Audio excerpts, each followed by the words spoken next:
하나님의 구원을 믿고 바라는 하나님의 백성이 해야 할 일은 하나님이 실제로 어떻게 행동하시는지 잘, 잘 바라보는 것, 그리고 하나님의 음성을 잘 듣는 것입니다. 하나님께서는 하나님의 율법을 잘 지키라고 분명히 말씀하십니다. 그래서 우리가 많은 것을 뭔가 내가 쌓아둔 것을 보면서 흐뭇해하고 만족과 안정감을 느끼는 삶에서 벗어나서 매 순간 매 순간 하나님의 뜻을 잘 따르는 자기를 확인하면서 하나님을 찬양하고 평안을 누리는 삶을 우리가 살기를 바라십니다. 계속해서 지금 주연절 이후에 우리 주님께서 어떻게 지내셨는지를 묵상하는 삶을 살고 있지요. 그런데 이제 주님이 어떻게 행동하시는지 또는 주님의 뜻이 무엇인지를 밝히 알면 좋으련만 그것을 잘 모르겠다라고 우리는 종종 느낍니다.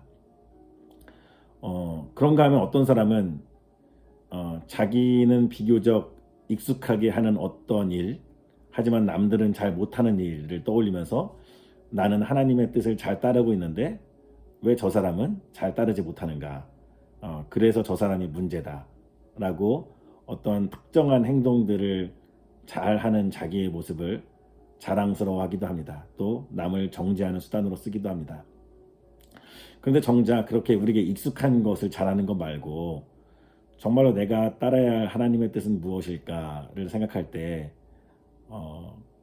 우리가 마음이 약해서 그런지 모르겠지만 또 실제로 잘 모르겠기도 합니다. 그것과 관련해서 성경 구절을 하나 좀 읽어보겠습니다. 창세기 26장 1절부터 4절까지 읽겠습니다.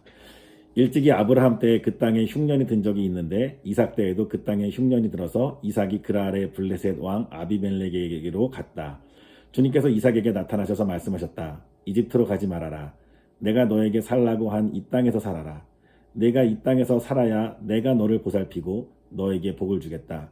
이 모든 땅을 내가 너와 너희 자손에게 주겠다.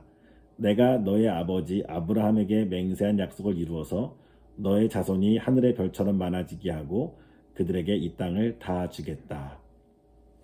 하나님께서 이삭에게 이집트로 가지 말고 여기서 살아라라고 말씀하십니다. 그런데 여기가 어디냐면은 그 이삭이 흉년이 들어서 그 블레셋 땅으로 간 것이었죠.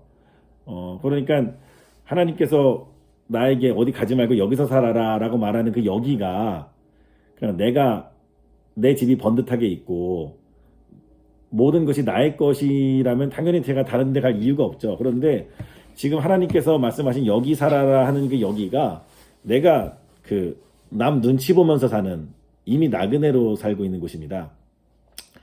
그럼 이제 이집트로 간다는 것은 그래도 완전히 새로운 곳으로 가서 잘하면 새롭게 시작할 수 있지 않을까? 아니면은 어차피 남 눈치 보고 살 바에야 그 이집트가 훨씬 더 이제 잘 사는 나라니까 그냥 남 눈치 볼 바에야 거기 가서 눈치 보는 게 그나마 먹고 사는 게 더 도움이 되지 않겠느냐라고 충분히 생각할 만한데 하나님은 이제 그러지 말라는 거죠. 그러니까 어떻게 보면은 굉장히 좀 불편하다고 할 수 있는 안 그래도 내가 이방인이고 안 그래도 눈치를 보고 살 수밖에 없는 하지만 하나님께서 나에게 주신 것 같은 그 땅. 그 땅에서 계속해서 사는 것이 하나님의 뜻이라는 거죠. 보통 우리는 하나님의 뜻을 내가 한 1년이든 2년이든 좀 어려운 순간을 잘 따르면은 그 다음에는 아주 대박이 터져서 나의 삶에 굉장히 멋진 일이 펼쳐지고 내가 아주 그냥 떵떵거리면서 살 어떠한 그러한 축복을 받기를 사실 소망합니다. 그런데 하나님은 어떻게 보면은 그 불안정한 삶을 살라는 거죠. 근데 그 불안정한 삶을 살아야 되는 이유는 무엇이냐면 하나님께서 아브라함을 부르셨을 때도 그렇게 하셨다는 거예요. 그러니까 우리가 하나님이 보시는 건 딱 하나예요. 그러니까 하나님의 뜻을 따르라는 것이 어떤 하나님이 그 맥락 없이 어떠한 우리에게 행동 어떤 행동 지침을 줘가지고 이대로 해라 라는 것이 아니라 어떻게 보면은 불안정한 가운데 하나님의 뜻이 무엇일까? 내가 믿을 것은 하나님이 날 인도하신다는 약속 하나밖에 없는데 그냥 그 약속만 믿고 여기 이렇게 그냥 있어도 되는 것인가? 라는 그 삶을 우리에게 살라고 하시는 거죠. 근데 이제 우리가 보기에는 주변에는 그렇게 하나님의 호의에 기대해서 사는 것보다 자기 능력으로 아주 그냥 잘 나가는 사람들이 우리 주위에는 많지 않습니까? 그래서 나도 좀 그렇게 살았으면 좋겠다라고 생각하는데 그것이야말로 우리를 잘못된 길로 이끈다고 말합니다. 야고보 사도의 그 야고보서 1장 12절부터 14절까지 읽겠습니다. 시험을 견디어내는 사람은 복이 있습니다. 그 사람은 그의 참됨이 입증되어서 생명의 면류관을 받을 것이기 때문입니다. 그것은 하나님을 사랑하는 사람들에게 약속된 것입니다. 시험을 당할 때에 아무도 내가 하나님께 시험을 당하고 있다 하고 말하지 마십시오. 하나님께서는 악에게 시험을 받지도 않으시고 또 시험하지도 않으십니다. 사람이 시험을 당하는 것은 각각 자기의 욕심에 이끌려서 꿰매 빠지기 때문입니다.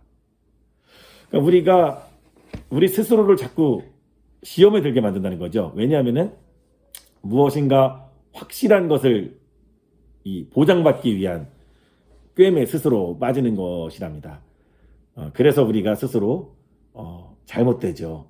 그런데 어떤 사람이 복된 사람이냐면 시험을 견뎌내는 사람, 즉 나에게 확실한 그 무엇을 내가 찾지 못해도 그냥 하나님께서 나와 함께 하시고 나를 사랑하시고 나를 인도하신다는 사실을 그냥 믿으면서 버티는 사람, 삶의 현장에서 그 사람이야말로 자기의 참됨을 입증하는 사람이고 하나님의 사랑을 누리며 진정으로 복된 삶을 사는 사람이라는 것이죠. 우리 모두가 알듯이 예수님이 그런 삶을 사셨죠. 예수님이 자기 삶을 안락하게 만들 만한 어떠한 인간적인 자랑 그리고 인간의 권력의 편에 붙어서 이제는 드디어 내 마음 내 뜻을 아무런 방해받지 않고 마음껏 펼칠 수 있겠다라는 어떠한 그러한 경제적인 또는 사회적인 기반을 마련하는데 삶의 노력을 기울이지 않으셨습니다. 예수님은 하나님의 사랑을 믿고 의지하는 가운데 참 머리둘 곳 없는 그 삶을 그대로 감내하시면서 선한 일을 하면서 사셨죠. 우리도 예수님 같은 삶을 성령의 능력으로 살 수 있습니다. 예수님의 구원의 모습을 늘 살피며 하나님의 선하심을 늘 믿으며 사는 저와 여러분이 되면 좋겠습니다.